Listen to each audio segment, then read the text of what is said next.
আমরা পশ্চিমাদের কাছে গ্রহণযোগ্যতার মানদণ্ড বানাচ্ছি কোনো কোনো ক্ষেত্রে, অথচ আমরা ভুলে গেলাম যে সবচেয়ে গ্রহণযোগ্য সে ব্যক্তি যে আল্লাহর কাছে গ্রহণযোগ্য। কি আশ্চর্য! অং সান সুচি নোবেল পুরস্কার পেয়েছিল, মনে আছে আপনাদের? কিসে? পিস, শান্তিতে। যার হাতে আরাকানের বহু মুসলিম এবং অমুসলিম, শুধু মুসলিম না, মুসলিম অমুসলিম বহু মানুষের রক্ত লেগে আছে। কিসে নোবেল পুরস্কার পাইছে সে? এখন যদি আমি এই পুরস্কারের মানদণ্ডে তাকে যাচাই বাছাই করা শুরু করি, তাহলে আপনি একটু জাহেলে মোরাক্কাব, এবং না আপনি দিন বোঝেন না দুনিয়া বোঝেন, না ইহকাল বোঝেন না পরকাল বোঝেন। তো আল্লাহ পাকের কাছে যে মাকবুল সেই মাকবুল, আল্লাহ পাকের কাছে যে গ্রহণযোগ্য সেই গ্রহণযোগ্য। এই গ্রহণযোগ্যতার মানদণ্ড পশ্চিমাদের দর্শন না, বরং কোরআন এবং হাদিসের মূলনীতির আলোকে আমাকে বুঝতে হবে যে কে আল্লাহর কাছে গ্রহণযোগ্য হতে পারে। আফসোস এই বিষয়গুলোকে কেন্দ্র করে করতেই হয় যে আমরা এই বিষয়গুলো ভুলেই গেছি। এখন আমাদের চোখ দুনিয়া ছাড়া কিছুই বোঝে না। আপনারা এমন যে পশ্চিমাদের কোনো গ্রহণযোগ্য ব্যক্তি বা তাদের কোনো খাদেম আমাদের ত্রাণকর্তা হয়ে আসবে, উম্মাকে খেলাফার দিকে নিয়ে যাবে, ভাবখানা এরকম। আমাদের ভাবখানা এরকম। তো আমরা আল্লাহর বিরোধী, আল্লাহ পাকের বিধানের বিরোধী কোনো ব্যক্তিকে যদি মনে করি যে তিনি মুসা আলাইহিস সালামের ভূমিকায় এসে বনু ইসরায়েলকে বাঁচায় নাজাতের পথে নিয়ে যাবে, এর চেয়ে বোকা কোনো জাতি হয়? আফসোস এগুলো আমাদের জন্যে। তো আল্লাহ পাক আমাদেরকে হক বোঝার তৌফিক দান করে। 4 নম্বর কটা হলো? 4টা। একটা কি ছিল বলেন তো? প্রথমটা এইটুকু আলোচনা মুখস্থ করে বসা যায়, তাহলে আজকের আলোচনা সফল ইনশাআল্লাহ। শরিয়ার যত পারি গভীর জ্ঞান অর্জন করা, এবং সবাই তো ফকিহ মুহাদ্দিস মুফতি হতে পারবো না, কিন্তু একটা মানে ফরজিয়াতের জ্ঞানটা সবাইকে অর্জন করা, এটা ফরজ, এবং আমাদের পরিবারের সদস্যদেরকেও শেখাতে হবে। 2 নম্বর হচ্ছিল আমলটা বাড়ানো, ইলম অনুযায়ী আমলটা বাড়ানো। 3 নম্বরটা ছিল আমার পরিবারটাকে আগে গড়ে তোলার চেষ্টা করা। পরিবার না গড়ে উঠলে যে আমি বাইরে আবার দাওয়াতের কাজ করতে পারবো না বা খেলাফা মুভমেন্ট করতে পারবো না, বিষয়টা এমন না। আমাদের এটাও চলবে, এই মেহনতও চলবে, আবার আমরা বাইরের মেহনত করবো ইনশাআল্লাহ। 4 নম্বর হচ্ছে রিজিক হারাম যেন নিজের রক্তে না ঢোকে। এটা খুবই সতর্কতার সাথে চলা, না হলে হারামখোরদেরকে দিয়ে খেলাফা কায়েম হয় না, কখনোই হয়নি, হবেও, বলে লাভ নাই। মানে যারা হারাম খাচ্ছেন, হারামের প্রতিষ্ঠা করছেন, সুদ, তারপরে ঘুষ, দুর্নীতি ইত্যাদি ইত্যাদি, এটাকে একটা সামাজিক সংস্কৃতি বানায় ফেলেছেন, তাদেরকে দিয়ে কঠিন কালেও আল্লাহ পাকের জমিনে আল্লাহ পাকের বিধান প্রতিষ্ঠা করা সম্ভব, এবং তারা সেটা করবেও না, কখন ওই চেতনাই তাদের মধ্যে আসবে না। 5 নম্বরটা হচ্ছে যে মাথার উপরে মুরব্বি রাখা। এটা মাথাটা ভালো করে ঢোকান, মাথার উপরে মুরব্বি রাখা। মুরব্বি বলতে বোঝাচ্ছি যারা শরীয়তের গভীর জ্ঞান অর্জন করেছেন, বড় বড় ওলামায়ে কেরাম, তাদের পরামর্শ নেওয়া। যে নিজেকেই মুরব্বি মনে করে সে পথভ্রষ্ট হইতে তার একদিন সময় লাগবে না। আমরা এখন অনেক ওলামায়ে কেরামের এক্সাম্পল দিতে পারবো, পাবলিকের নাম বলতে যাচ্ছি না, শুধুমাত্র নিজেকে মুরব্বি মনে করার কারণে এবং তার মাথার উপরে কোনো মুরব্বি না থাকার কারণে মুহূর্তের মধ্যেই পদস্খলিত হয়ে গেছে। এমন হচ্ছে সকালে হয়তো মুমিন ছিল, বিকালে কুফরি কথা বলে ফেলছে। বিকালে হয়তো মুমিন ছিল, সকালবেলা উঠে মুনাফিকদের পক্ষে কথা বলে ফেলছে, ইসলাম বিপক্ষে কথা বলে ফেলছে, দালালি করে ফেলছে, কারণ মুরব্বীদের সাথে মাশওয়ারা করে নাই। এই জন্যে, আর এটা হলো তাদের কথা বললাম যারা মানে ফান্ডামেন্টাল আলেম, এরকম অনেকেই এরকম পরিস্থিতির শিকার হয়ে গেছে। আর আমরা যারা আলেম না, জেনারেল শিক্ষিত মানুষ বা শরিয়াত অত বুঝি না, তারা যদি মুরব্বি মেনে না চলে, আমাদের কি অবস্থা হইবে? এখন এইখানে আমি চলমান প্রেক্ষাপটে একটা খালি আফসোসের কথা বলি। অনেক কিছুই হলো, অনেক কিছুই হচ্ছে, আবার অনেক কিছু হবে, তাই না? কিন্তু যারা এখানে নেতৃত্ব দিচ্ছেন লিডিং রোল প্লে করছেন, তাদের মাথার উপরে কোন কোন মুরব্বীদেরকে তারা রেখেছেন, এটা আমি জানতে চাই। কোন কোন বরেণ্য বিদগ্ধ ওলামায়ে কেরাম আর মুরব্বীদের সাথে মশওয়ারা করে আপনারা কাজ করছেন, এটা জানার আমার খুব ইচ্ছা। যদি করেন আলহামদুলিল্লাহ, যদি না করেন তাহলে এটা খুবই গলত একটা কাজ আছে। উচিত ছিল বরেণ্য ওলামায়ে কেরামদের সাথে পরামর্শ করা। ওলামায়ে কেরাম আপনার ঘরের দরজার সামনে যাবেন না, তো আপনাকে আসতে হবে ওলামায়ে কেরামের দরবারের সামনে। জ্ঞান কারো কাছে হেঁটে হেঁটে যায় না, আপনাকে জ্ঞানের কাছে আসতে হবে। আর বরেণ্য ওলামায়ে কেরামদেরকে ফেসবুকে পাবেন না তো এইভাবে। ফেসবুক ইউটিউবে খালি সার্চ মারলেই তো হবে না যে কাদের ওয়াজ মানুষ বেশি শোনে আর কাকে মানুষ বেশি বড় আলেম মনে করে।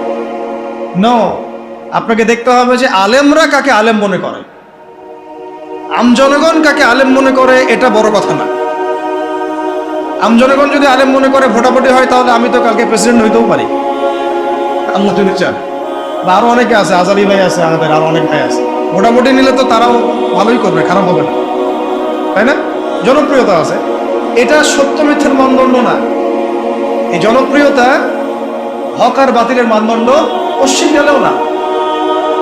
আপনারা দেখবেন ওলামায়ে কেরাম কাকে হক মনে করেন, ওলামায়ে কেরাম কার কাছে ইলম নিতে যান, ওলামায়ে কেরাম না কার পিছনে ছুটতেছে, ওইটা আপনি ফলো করুন।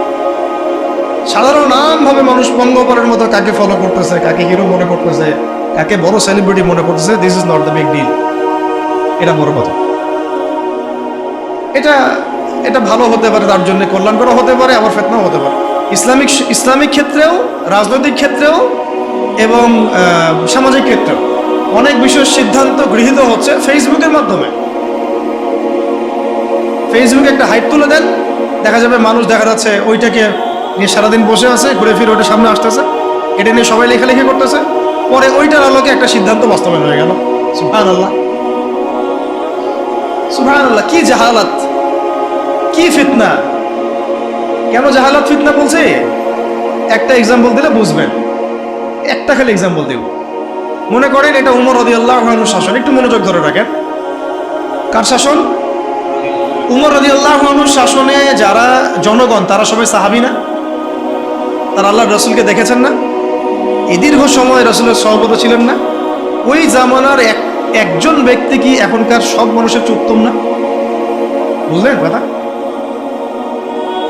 কিন্তু উমর রাদিয়াল্লাহু আনহু সমস্ত সাহাবীদের সাথে এই তথাকথিত গণতান্ত্রিক পদ্ধতিতে মাশওয়ারা করতেন না। মাশওয়ারা করার জন্য ওই সাহাবীদের মধ্যেও বাছাইকৃত একটা প্যানেল ছিল তার, যেটাকে বলা হতো মজলিসে শুরা। কি বলা হতো? মজলিসে শুরা। তার মধ্যে বড় বড় বরেণ্য সাহাবী ছিলেন, আলী রাদিয়াল্লাহু আনহু ছিলেন, উসমান রাদিয়াল্লাহু আনহু ছিলেন, তালহা রাদিয়াল্লাহু আনহু ছিলেন, আব্দুর রহমান বিন আউফ ছিলেন রাদিয়াল্লাহু আনহু, আর কি জুবাইর ইবনে আওয়াম রাদিয়াল্লাহু আনহু ছিলেন। এরকম প্রায় 10 জন 15 জন সাহাবীর একটা প্যানেল ছিল। দেখেন, সাহাবীদের যুগেও তিনি বাছাইকৃত মানুষদের সাথে মাশওয়ারা করে সিদ্ধান্ত নিতেন। আমি কি পয়েন্ট বোঝাতে পারছি? সাহাবীদের যুগেও তিনি বাছাইকৃত সাহাবীদের সাথে মাশওয়ারা করে সিদ্ধান্ত নিয়ে রাষ্ট্র পরিচালনা করতেন। আর আমরা ফেসবুকের হাইপ থেকে সিদ্ধান্ত নেই। ফেসবুকে কাকে মানুষ হিরো মনে করছে, কাকে কার ভিউজ বেশি, কার ফলোয়ার্স বেশি, কে কোন হাইপে চলছে ইত্যাদি। আউযুবিল্লাহি মিন যালিক। এই হাইপের খপ্পরে পড়লে সবসময় সিদ্ধান্ত সঠিক হবে না, বেশিরভাগ ক্ষেত্রে ভুলও হইতে পারে। অমুক ইসলামিক সংগঠনের আমির কে হবে, এটার ফয়সালা হচ্ছে ফেসবুকে। আর ফেসবুক তো ইউজ করতেছে সবাই, মানুষ, জিন, ইনসান, গরু, ছাগল, হাঁস, মুরগি সবগুলো। যেদিন বুঝে না যে আলেম না, যে কোরআন করতে পারে, যে পারে না, সবাই ইউজ করতেছে, সবাই মতামত দিচ্ছে। আর সবার মতামত সামনে যখন আসতেছে, একটা বিশৃঙ্খল অবস্থা। এটা একটা এক্সাম্পল দিলাম। উমর রাদিয়াল্লাহু আনহু সমস্ত সাহাবীদের মধ্যে থেকে বাছাইকৃত সাহাবীদেরকে নিয়ে মজলিসে শুরার মধ্য দিয়ে সিদ্ধান্ত নিয়ে রাষ্ট্র চালিয়েছেন বলেই তো ওই যুগটাকে বলি আমরা সোনালী যুগ।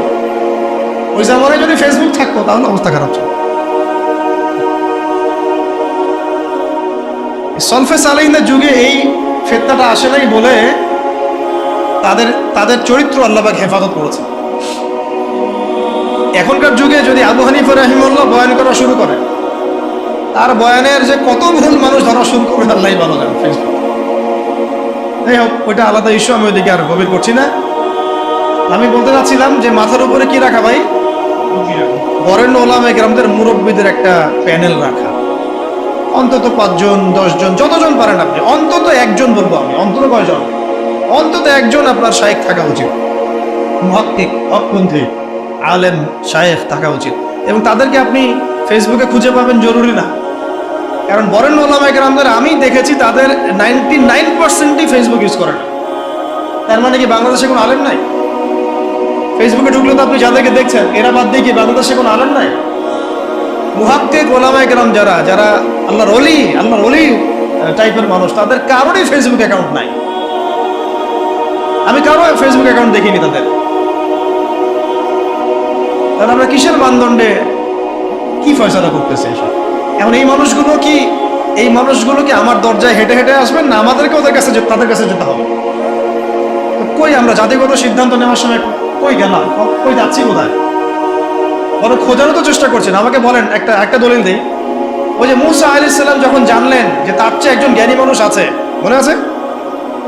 আল্লাহ পাক তাকে জানালেন যে তুই সবচেয়ে জ্ঞানী মানুষ নও পৃথিবীতে, তোমার চেয়ে একজন জ্ঞানী মানুষ আছে, তার নাম খিজির। তার নাম কি? খিজির আলাইহিস সালাম। তো মূসা আলাইহিস সালাম কি বললেন যে তাকে আমার কাছে আল্লাহ পাঠাই দেন, তো আমি তার কাছ থেকে মশওয়ারা নিই, পরামর্শ নিই? বরং বললেন যে আল্লাহ ওয়াইজ ক্বালা মূসা লিফাতাহু লা আবরাহু হাত্তা আবলুগা মাজমাআল বাহরাইন আও আমদি হুকুবা। সুবহানাল্লাহ, কি চমৎকার আয়াত, কি চমৎকার আয়াত! আমি বুঝাতে পারবো না আয়াতের ব্যাখ্যাটা তাদেরকে। যখন মূসা আলাইহিস সালাম জানলেন যে তার চেয়েও একজন জ্ঞানী মানুষ, মুহাক্কিক একজন মানুষ আছেন, আল্লাহর ওলি আছেন, হ্যাঁ, তখন তিনি বললেন ওয়াইজ ক্বালা মূসা বলল লিফাতাহু, তার সাথে একজন যুবক ছেলে ছিলেন, ইউসুফ বিন নুন। তো তাকে বললেন যে লা আবরাহু, আমরা ক্লান্ত হব না, ক্ষান্ত হব না, হাত্তা আবলুগা মাজমাআল বাহরাইন, যতক্ষণ আমরা দুই সাগরের মিলনস্থলে পৌঁছাচ্ছি। আও আমদিয়া হুকুবা, না পৌঁছাতে যদি যুগ যুগ লেগে যায় আমি হাঁটবো, তবুও আমি তাকে চাই। সুবহানাল্লাহ, সুবহানাল্লাহ। আল্লাহ পাক বলেছিলেন যে তাকে পাবা দুই সাগরের মিলনস্থলে। কোথায় পাবা? দুই সাগরের মিলনস্থলে, মাজমাউল বাহরাইন। মূসা আলাইহিস সালাম বলেন যুগ যুগ যদি হাঁটতেও হয়, হুকুবা শব্দ শোনেন নাই? 80 হুকুবা জাহান্নামে থাকতে হবে নামাজ না পড়লে। হুকুবা মানে একটা লম্বা সময় বোঝানো হয়। প্রয়োজনে আমি যুগ যুগ চলতে থাকবো, তবুও ওই মানুষের সহবত আমি চাই, ক্ষান্ত আমি হব না। সাথে নিলেন একজনকে, চলো। এই যে হাঁটা শুরু করলেন, চলতে কত বছর হাঁটতে হয়েছে আল্লাহ ভালো লাগে। ওই সময় তোমার ফ্লাইট ছিল না যে একেবারে ল্যান্ড করে ফেললাম। তো এখানে দেখেন একটা বিষয় খেয়াল করেন যে জ্ঞানের কাছে যেতে হয়েছে, জ্ঞান হেঁটে হেঁটে তার কাছে আসে নাই। তাই আমাদের এই খিলাফা কনসেপ্টের জন্য অবশ্যই বরেণ্য ওলামায়ে কেরামদের সহবত এবং মাথার উপরে এই মুরব্বীদের পরামর্শ মাসওয়ারা হয়। নিজেকে যদি মুরব্বী মনে করা শুরু করি, তখন পদস্খলন হতে সময় লাগবে না। আমাদের অনেক বড় বড় ইসলামিক ব্যক্তিত্ব এবং সেলিব্রিটি এভাবে পদস্খলিত হয়ে গেছে অলরেডি, শুধু মুরব্বীদের সহবত থাকা। নিজেকে মুরব্বী মনে করার কারণে যে আমি মুরব্বী, আমার কোনো সহবতের দরকার নেই। অথচ প্রত্যেক বরেণ্য মুরব্বীও আমরা যাদেরকে চিনি, তারাও মাথার উপরে মুরব্বী রেখে চলেন। সুবহান, তাদেরও মুরব্বী আছে। এটা একটা সিলসিলা, সিনাই এটা চলে আসতেছে একদম সাহাবীদের যুগ থেকে, রাসূলের যুগ থেকে। তাই 5 নম্বর পয়েন্টটা হচ্ছে আমাদেরকে কি করতে হবে ভাই? ওলামায়ে কেরামের সহবত লাগবে এবং মাথার উপর মুরব্বী রাখতে হবে। কমপক্ষে কয়জন? কমপক্ষে একজনের। এটা আপনি সিলেক্ট করবেন কিভাবে? ফেসবুক থেকে দেখবেন ওলামায়ে কেরামগণ কাকে বড় মুহাক্কিক আলেম মনে করেন, এইভাবে সিলেক্ট করবেন না, খুঁজে বের করবেন। এবং তাদের সংখ্যা 1 জন হতে পারে, 10 জন হতে পারে, 100 জন হতে পারে। আমাদের মাশওয়ারার এই সুন্নতটাকে চালু করতে হবে। কয়টা হলো? 5টা। আচ্ছা, 6 নম্বরটা হচ্ছে যে আমাদের সবাইকে সিরাতুন নবী সাল্লাল্লাহু আলাইহি ওয়াসাল্লাম পড়তে হবে। কি পড়তে হবে ভাই? এক ভাই বলেছিলেন এই কথাটা মাঝখানে যে খেলাফা প্রতিষ্ঠা করা কি একটা ইবাদত নাকি দুনিয়াবি কাজ? বলেন তো, বলেন। আর ইবাদত যদি হয় তাহলে এর তরিকা কার কাছ থেকে নিতে হবে? রাসূলুল্লাহ সাল্লাল্লাহু আলাইহি ওয়াসাল্লামের সুন্নাত থেকে, সিরাত থেকে। তাহলে আমরা যদি সিরাতের চর্চা না করি, সিরাত না পড়ি, না বুঝি, তাহলে আমরা এই খেলাফা প্রতিষ্ঠার পথে গেলেও ভুল করে ফেলতে পারি। নবীর তরিকা বাদ দিয়ে অন্য তরিকাকে আমল কবুল হবে? মনে হয় আপনাদের সাফল্য আসবে না। আচ্ছা, এটা মাথায় রাখেন। 7 নম্বর হচ্ছে, এটাও বলেছেন এক ভাই, যে আমাদের সবাইকে ঐক্যবদ্ধভাবে সিদ্ধান্ত নিয়ে একজনকে আমির নিযুক্ত করতে হবে। কি করতে হবে? আমির তো নিজে বলবে না যে ভাই আমি আসো তোমরা আমার দলে, সে বলবে।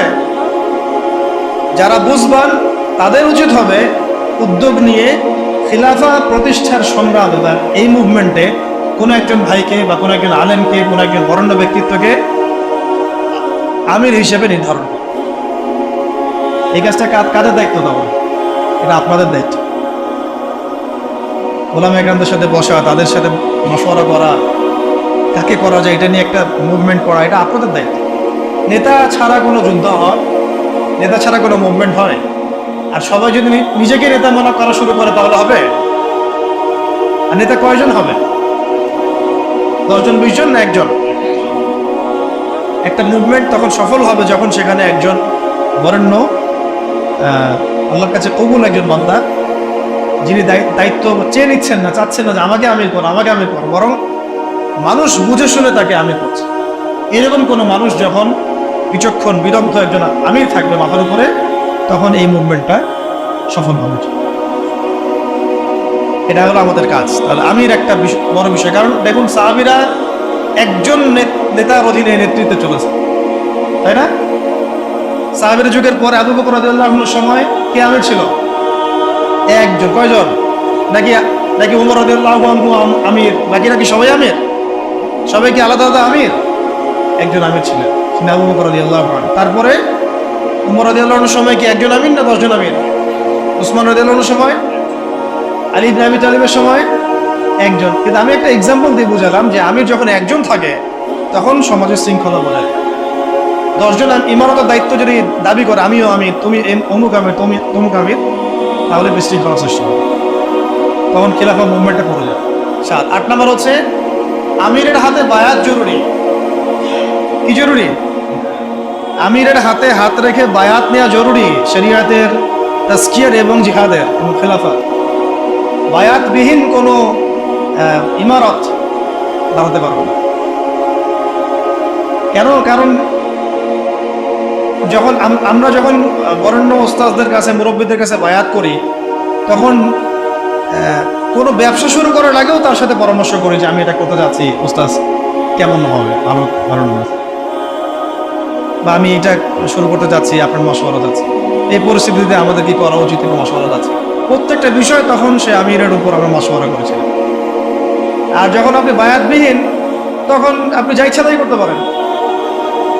কারণ আপনি তো আনুগত্য করেননি আমার, বা আপনি তো সেই আমিরের আনুগত্য করেননি, তার কাছে আল্লাহ পাককে সাক্ষী রেখে তো আপনি তার হাতে হাত রেখে প্রতিশ্রুতি দেন নাই যে আমি আপনাদের সাথে আছি, আল্লাহর জন্য আমি আপনার এই মুভমেন্টে আছি এবং ইনশাআল্লাহ আমি এর জন্য আমার জানমাল ব্যয় করবো। আপনি তো কোনো প্রতিশ্রুতিই দেন নাই, তাহলে আপনার দ্বারা গাদ্দারি হবে না, এর কোনো নিশ্চয়তা আছে? কোনো নিশ্চয়তা আছে? এই সুন্নত উঠে গেছে সমাজ থেকে। এটা শুধু এক শ্রেণীর, আমরা ওই যে পীর মুরিদি সিলসিলার মধ্যে রেখে দিয়েছি।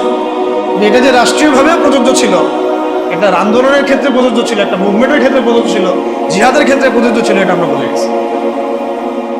সাহাবীদের শোনেন, কোন সাহাবী নবীর কাছে বায়াত না করে মুসলিমই হতে পারে না। যেই মুসলিম হয়েছেন হাতে হাত রেখে বায়াত করেছে, করেন নাই ইসলামে বায়াত। তারপরে যখনই নবী সাল্লাল্লাহু আলাইহি ওয়াসাল্লাম কাউকে কোনো সারিয়া অভিযানে পাঠিয়েছেন বা কোনো গাজওয়ায় পাঠিয়েছেন বা উনি নিজেও গিয়েছেন, তখন সবার আগে জিহাদের বায়াত হয়েছে। এমনকি ওই হুদায়বিয়ার সন্ধির সময়ও যখন খবর ছড়িয়ে পড়লো ওসমান রাদিয়াল্লাহু আনহুকে হত্যা করা হয়েছে, ওইখানেও ওই গাছের নিচে বায়াত হয়েছে যে আমাদের হাতে অস্ত্র নাই, তাতে কি তবু ওসমানকে ছাড়াই নিয়ে আসবো, না হলে যুদ্ধ হবে। বায়াতবিহীন কোনো জিহাদ হয় না, তোমরা রাখবে। বায়াতবিহীন কি হয় না? একা একা আপনি কিছুই করতে পারবেন না। একটা জামাআ, ইমারা, আমির, সামউ ওয়া তাআ এবং বায়আ ছাড়া মুভমেন্টগুলো হয় না। এই জন্যই ওই পর্যায়ে পর্যন্ত যেতে পারছি না। আর যারা দেখেন ওই পশ্চিমা শক্তির মোড়ল, নাম না হয় নাই বললাম, ওই রাষ্ট্রের নামও নিতে ইচ্ছা করে না, তাদেরকে যে পিটিএ বের করছে খোরাসান থেকে, 20 বছর ধরে মাইট দিছে, তাদের মধ্যে এই সুন্নতগুলো ছিল। আমির ছিলেন, ইমারা ছিল, জামাআ ছিল, ঐক্য ছিল, বায়াত ছিল। এইটা আমাদের মধ্যে উঠে গেছে, এটা জরুরি। বায়াত কটা হলো ওটা? আমির লাগবে, বায়াত লাগবে এবং অনুসারী লাগবে। 9 নম্বর কি লাগবে? অনুসারী লাগবে। অনুসারীদের কর্তব্য হচ্ছে সামি'না আতা'না, সামি'না আতা'না, শুনলাম মানলাম, শুনলাম মানলাম। হ্যাঁ, যদি আমিরের মধ্যে এমন কিছু দেখা যায় যে সে সরাসরি কোরআন সুন্নাহর বিরোধী কোনো কাজ করছে, তখন আপনার ওই কথার উপর কোনো ইয়া নাই, আপনাকে শুনতে হবে না, মানতে হবে না।